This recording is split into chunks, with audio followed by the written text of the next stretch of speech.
Kita lihat di samping, huruf ba itu termasuk pada huruf iqlab. Jadi huruf iqlab itu cuma satu. Nah, jadi huruf mim termasuk salah satu huruf itu.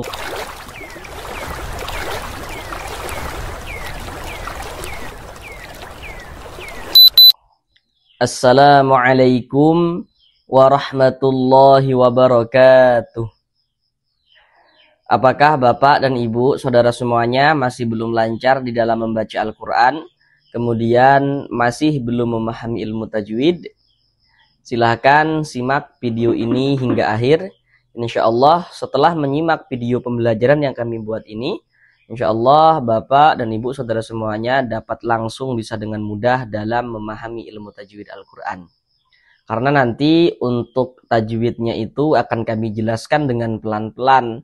Sehingganya dengan penjelasan tajwidnya yang pelan-pelan, semoga Bapak dan Ibu saudara semuanya dapat bisa langsung dengan mudah dalam memahami ilmu tajwid Al-Quran. Karena dengan kita mempelajari ilmu tajwid, kemudian kita memahaminya, kemudian kita bisa menerapkan dengan sendirinya ketika membaca Al-Quran, maka tentulah akan memperbaiki bacaan Al-Quran kita. Semoga yang belum lancar membaca Al-Qurannya bisa secepatnya lancar di dalam membaca Al-Quran.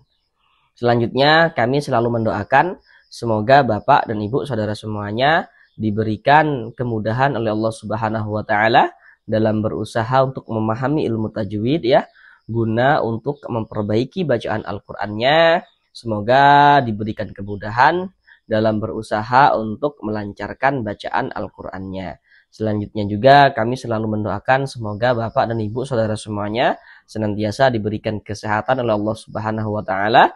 Semoga dipermudah segala urusan-urusannya, semoga dikabulkan segala hajat-hajatnya, dan semoga senantiasa dilancarkan rezekinya oleh Allah Subhanahu wa Ta'ala, diberikan rezeki yang berlimpah ruah dan barokah, sehingganya dengan rezeki yang berlimpah dan barokah tersebut semoga bisa menjadi seorang ahli sedekah dan juga bisa beribadah umroh dan haji ke tanah suci Mekah.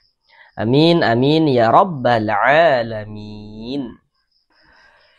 Selanjutnya bagi Bapak dan Ibu saudara semuanya yang masih belum lancar di dalam membaca Al-Quran, untuk latihan di rumah supaya bisa segera lancar ya, supaya bisa cepat lancar dalam membaca Al-Qurannya, cobalah beli Al-Quran yang kami pegang ini. Untuk pembelian Al-Quran yang kami pegang ini bisa melalui video yang kami buat ini.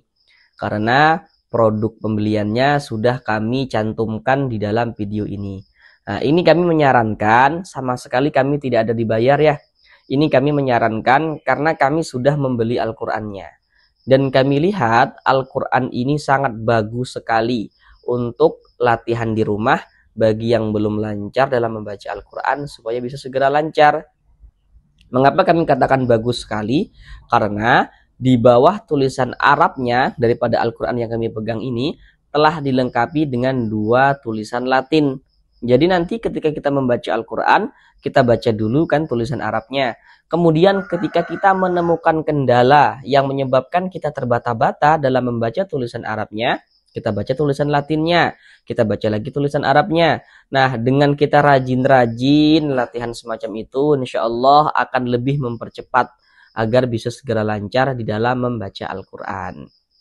Nah, jadi bagi yang berminat, silahkan langsung diklik ya di bagian produk yang telah kami sematkan dan bisa langsung dibeli. Selain itu juga di situ telah kami cantumkan buku tajwid ya. Minimal di rumah itu adalah satu buku tajwid seperti itu untuk pegangan di rumah. Kemudian juga ada Al-Quran yang versi jumbo yang sangat bagus untuk para lansia ya dalam membaca Al-Quran, dalam melancarkan bacaan Al-Quran. Bisa juga dibeli melalui video yang kami buat ini.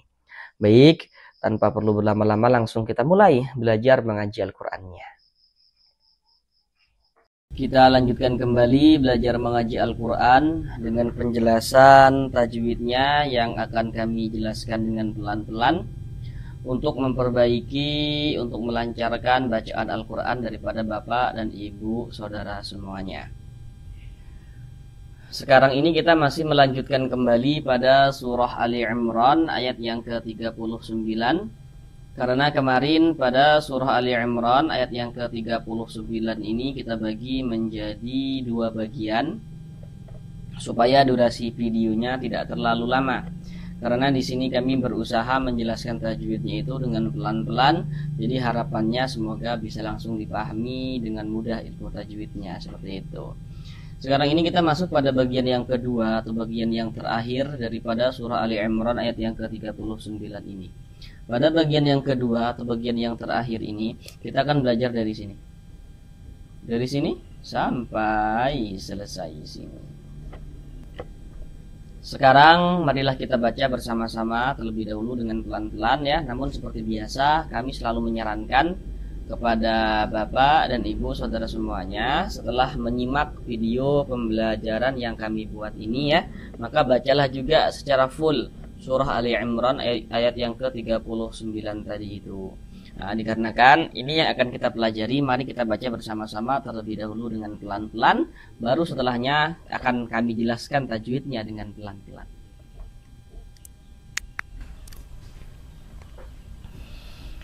A'udzu billahi minasy syaithanir rajim.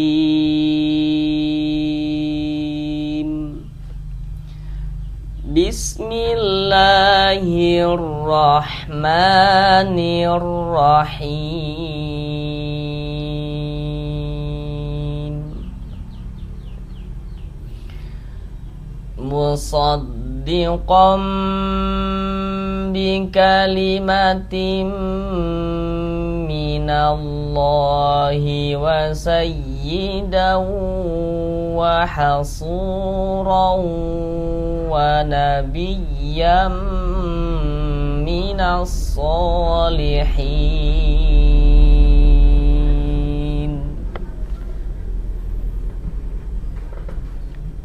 Sekarang mari sama-sama kita pelajari tajwidnya dengan pelan-pelan. Pertama di sini musaddiqom, tanwin setelahnya adalah huruf ba atau tanwin bertemu dengan huruf ba. Namun sebelum itu perhatikan terlebih dahulu media gambar di samping. Kalau kita membaca Al-Quran, setiap bertemu dengan huruf nun sukun atau setiap bertemu dengan salah satu harokat tanwin atau tanda baca tanwin. Harokat tanwin seperti yang kita lihat pada media gambar itu bentuknya ada 3. Ada baris 2 di atas huruf, namanya adalah fathatain ya, atau tanwin fathah atau fathah tanwin, itu maksudnya sama saja, yakni fathatain. Nomor 2 ada baris 2 di bawah huruf, itu namanya kasrotain, dan yang nomor 3 itu dhammatain. Jadi kalau kita membaca Al-Quran, di mana ada nun sukun atau di mana ada tanwin, maka di situ akan terjadi hukum tajwid dengan kita memperhatikan huruf setelahnya. Nah, contoh seperti ini.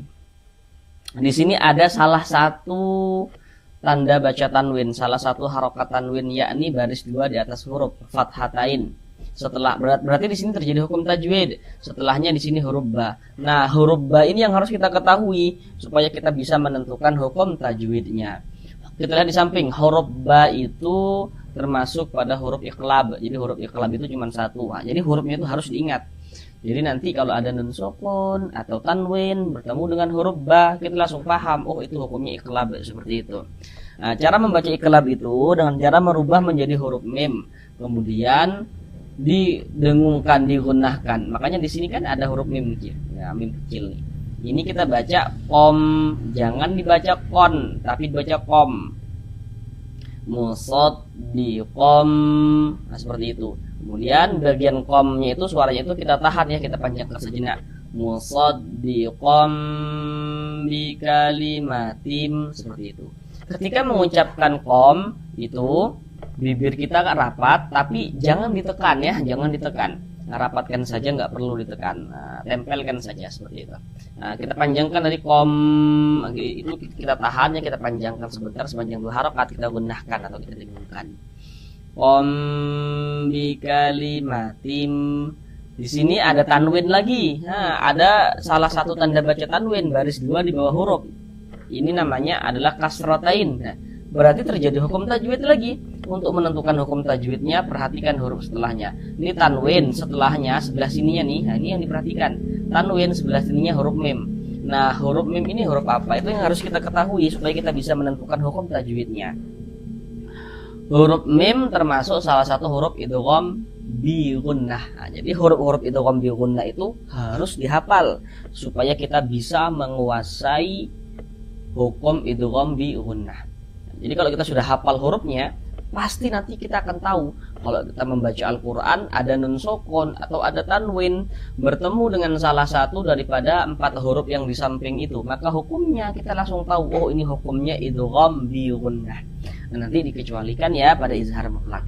Nah, ini tanwin setelahnya huruf mim. Nah, huruf mim itu kan huruf idgham bi gunnah, maka ini berarti hukumnya idgham bi gunnah.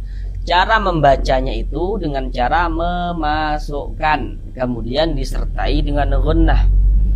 Yang dimasukkan itu apanya yang dimasukkan itu, gitu kan ya? Nah, yakni ini bunyi tanwin ini dimasukkan ke huruf mim. Jadi bunyi tanwinnya dimasukkan ke huruf mim, melebur ke huruf mim. Nah, sehingga kita baca bi kalimatim. Jangan dibaca bi kalimatin, tin. Jangan, tapi tim. Nah, pakai m, tim. Nah, karena di sini huruf mim, jadi dia melebur ke huruf mim, maka dibaca kalimatim. Nah, kemudian digunnahkan. Jadi bagian timnya itu suaranya itu kita tahan ya, kita panjangkan sejenak. Nah, sepanjang 2 harokat. Bi kalimatim minallah. Di sini ada lafaz Allah. Kalau kita membaca Al-Quran, kemudian kita bertemu lafaz Allah. Kemudian sebelum lafaz Allah ini tadi, sebelum lafaz Allah, kalau sebelum itu berarti yang berposisi sebelah sini, sebelah kanan sini. Nah, ini kan lafaz Allah. Kalau sini kan sebelah kiri, kalau sini sebelah kanan ya. Ada lafaz Allah. Sebelum lafaz Allah atau sebelah kanan lafaz Allah ada ini. Ada tanda baca fathah, harokat fathah nih, berarti satu di atas huruf nih, harokat fathah. Atau harokat dhammah, tanda baca dhammah itu seperti ini nih. Nah, jadi kalau kita membaca Al-Quran apabila bertemu dengan lafaz Allah, kemudian sebelum lafaz Allah ada tanda baca fathah, maka lafaz Allah huruf lam jalalahnya itu kita baca tabkhim, kita baca tebal, sehingganya ini kita baca minallah. Jangan dibaca minallah, jangan, tapi dibaca minallah, seperti itu, ditebalkan. Nah, tadi yang dapat menebalkan lafaz Allah ada 2 bentuk tanda baca ya, tadi sudah kami katakan tuh. Yang pertama ya ini, tanda baca fathah yang dapat menebalkan lafaz Allah. Yang kedua yang dapat menebalkan lafaz Allah adalah tanda baca dhammah atau harokat dhammah. Nah, minallah. Kemudian di sini ada alif lam setelahnya huruf lam. Nah, perhatikan media gambar di samping. Kalau ada huruf alif lam bertemu dengan salah satu daripada 14 huruf yang di samping itu, maka hukumnya adalah alif lam syamsiyah. Coba perhatikan huruf lam. Huruf lam itu termasuk salah satu daripada kumpulan huruf yang 14 itu kan. Maka ini huruf alif lam, setelahnya di sini huruf lam ya. Dikarenakan huruf lam yang ada tanda bacanya ini huruf syamsiyah, maka ini hukumnya alif lam syamsiyah. Nah, alif lam syamsiyah itu disebut juga dengan idgham syamsiyah atau idgham syamsi. Nah, karena cara membaca huruf lamnya itu dia dibaca idgham. Nah, idgham disebut dengan idgham syamsi. Nah, dibaca idgham. Jadi cara membacanya itu dari na langsung masuk ke huruf lam yang ada tanda bacanya ini. Jadi kalau ada huruf lam, ini kan huruf alif, ini huruf lam. Ada huruf lamnya tuh nggak ada tanda bacanya, nggak ada barisnya, nggak ada harokatnya, itu lam syamsiyah. Nah, minallah, lafaz Allah dibaca panjang. Sekarang perhatikan media gambar di samping. Perhatikan rumus 3 yang warna biru. Jadi rumus-rumus yang warna biru itu pada dasarnya adalah rumus 3 yang warna hitam, seperti itu. Hanya saja kalau yang warna-warna hitam itu huruf madnya itu kelihatan ditulis, dari segi penulisan itu ada huruf madnya. Kalau yang warna-warna biru itu huruf madnya itu dia tidak ditulis, namun dikira-kirakan, seperti itu. Loh, kok dikira-kirakan, itu salah perkiraan, seperti itu. Ya tidak salah, kan ada tandanya, seperti itu.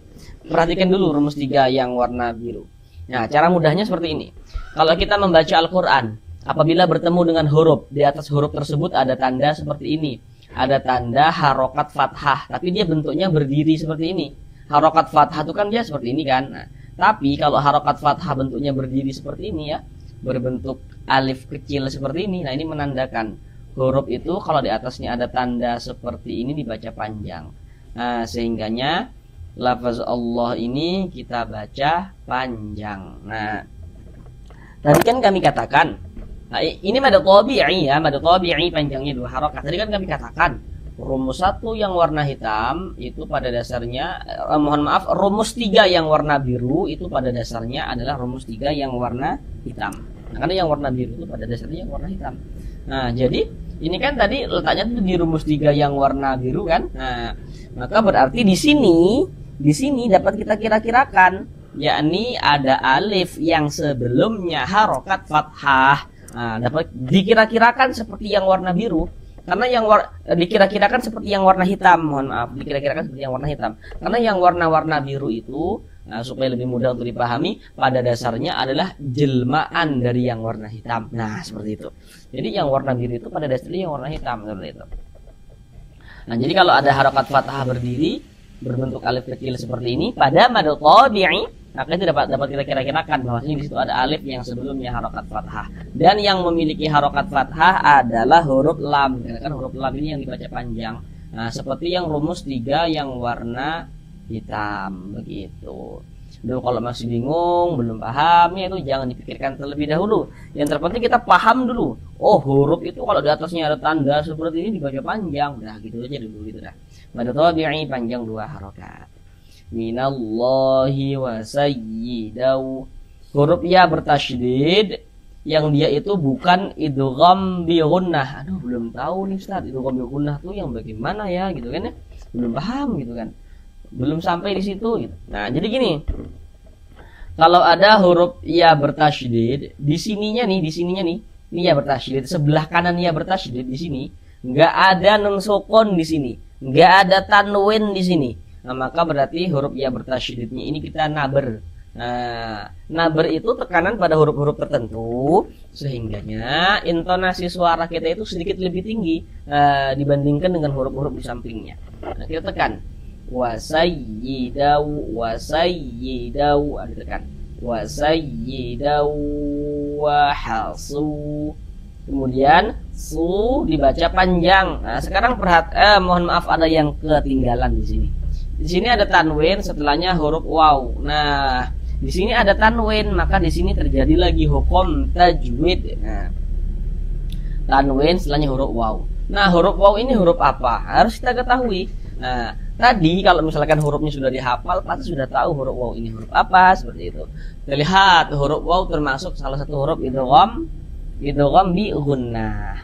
Maka ini tanwin bertemu dengan huruf waw idgham bi gunnah, maka hukumnya idgham bi gunnah. Cara membacanya bagaimana tadi idgham bi gunnah? Masih ingat? Nah, cara membacanya dengan cara memasukkan. Jadi bunyi nun sukun atau bunyi tanwinnya, karena di sini kita temui tanwin, maka bunyi tanwinnya dimasukkan ke huruf waw. Sehingga ini kita baca wasayyidau. Jangan dibaca wasayyidan, tapi dau. Kemudian digunahkan. Jadi di bagian daunya itu suaranya itu kita tahan ya. Kita panjangkan sejenak sepanjang 2 harokat. Kita dengungkan, kita gunahkan.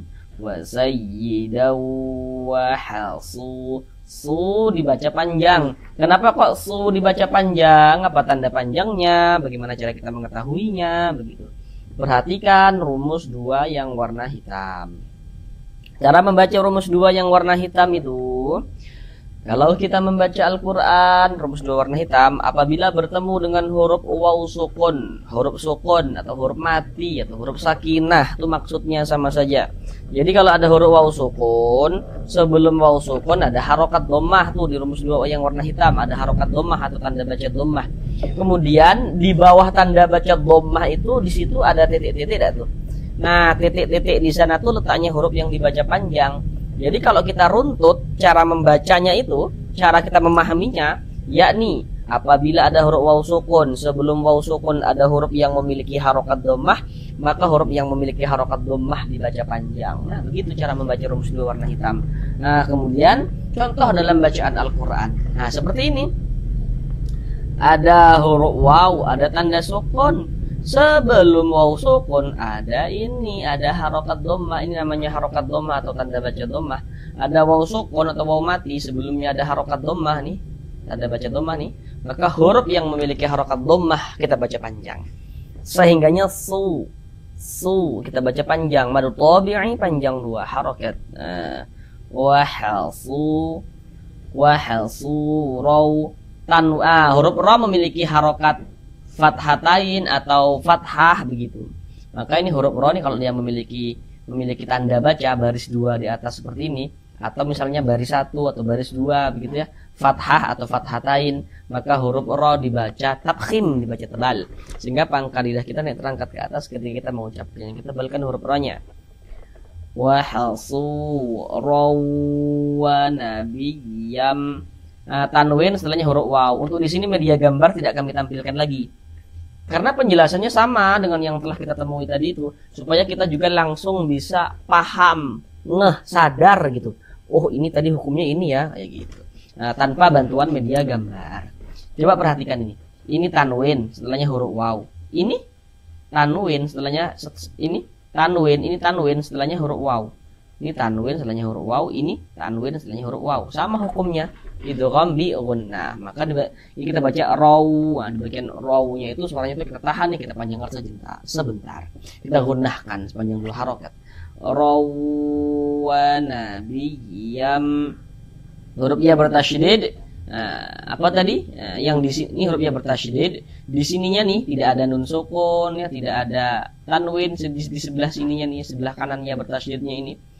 Kayak di atas tadi itu. Maka ini dinaber. Wa nabiyam, tanwin setelahnya huruf mim. Di atas ini tadi nih tanwin setelahnya huruf mim. Nah nih tanwin.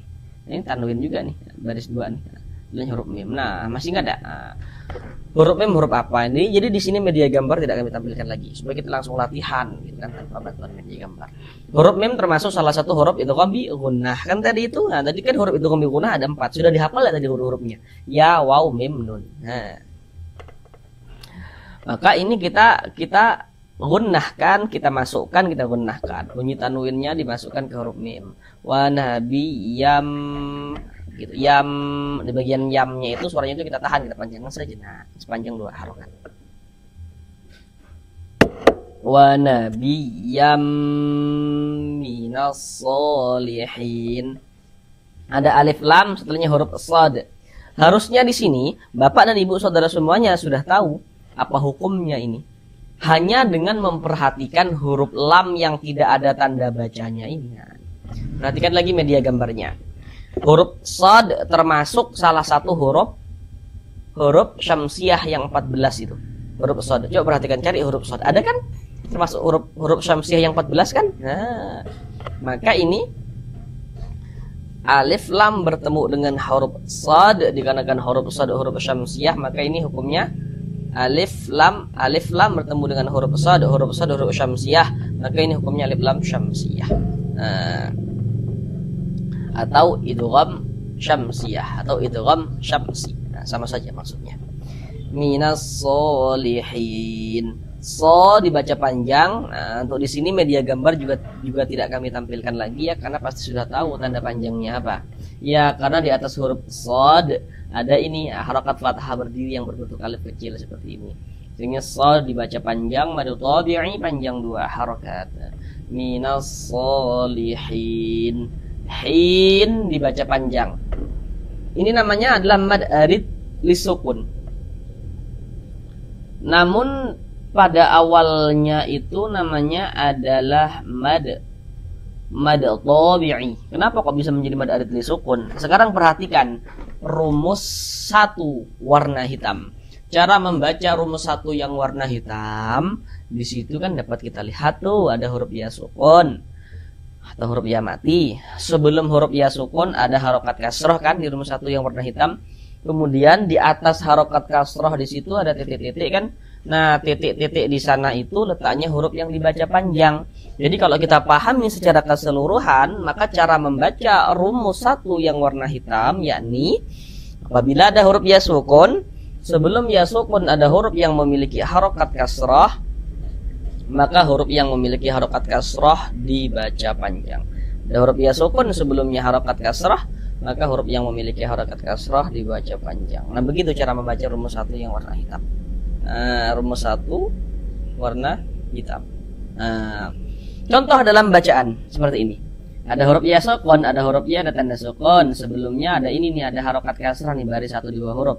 Ada huruf ya sukun, sebelumnya ada harokat kasrah, maka huruf yang memiliki harokat kasrahnya dibaca panjang. Misalnya hi dibaca panjang. Mad tabi'i panjang 2 harokat. Nah, pada awalnya mad tabi'i panjang 2 harokat. Kemudian mad tabi'inya bertemu dengan huruf nun. Mohon maaf, mad tabi'inya bertemu dengan huruf yang disukunkan. Sebab berwaqaf seperti itu. Nah, jadi hi mad tabi'i panjang 2 harokat pada awalnya, kemudian mad tabi'inya bertemu dengan huruf yang disukunkan. Untuk di sini huruf yang disukunkannya adalah huruf nun. Hi ditambah huruf nun yang disukunkan dibaca hin. Mad tabi'i bertemu dengan huruf yang disukunkan karena sebab dia berwaqaf ya, maka menjadi mad arid li sukun. Panjangnya mad arid li sukun itu boleh dibaca dengan panjang 2 harokat atau 4 harokat atau 6 harokat. Yang terpenting konsisten dalam sekali bacaan. Jadi maksudnya konsisten itu kalau kita membaca Al-Quran, jika mad arid li sukun kita baca dengan panjang 2 harokat, maka semua mad arid li sukunnya kita panjangkan 2 harokat. Kalau kita panjangkan 4 harokat, semuanya kita panjangkan 4 harokat seperti itu. Nggak boleh selang-seling, harus konsisten dalam sekali bacaan. Huruf yang disukunkan huruf nun. Ini kalau kita berhenti berwaqaf di huruf nun, kita baca sholihin. Jangan dibaca sholihina baru berhenti, jangan, tapi baca sholihin. Mengapa begitu? Jadi kalau kita membaca Al-Quran kemudian kita itu berwaqaf, berhenti kita di huruf yang tidak dibaca panjang, maka hurufnya kita sukunkan, kita matikan. Ini kita membaca Al-Quran nih, berhenti kita di huruf nun. Untuk di sini huruf nun tidak dibaca panjang. Nah, tadi apa kami katakan? Kalau berhenti di huruf yang tidak dibaca panjang, maka hurufnya kita sukunkan, kita matikan seperti itu. Sekarang mari kita ulang bersama-sama sekali lagi dari awal. Musaddiqam bi kalimatin minallahi wa sayyidan wa hasuran wa nabiyyam minas salihin. Sampai sini belajar mengaji Al-Qurannya, sampai bertemu di pembelajaran yang berikutnya. Assalamualaikum warahmatullahi wabarakatuh.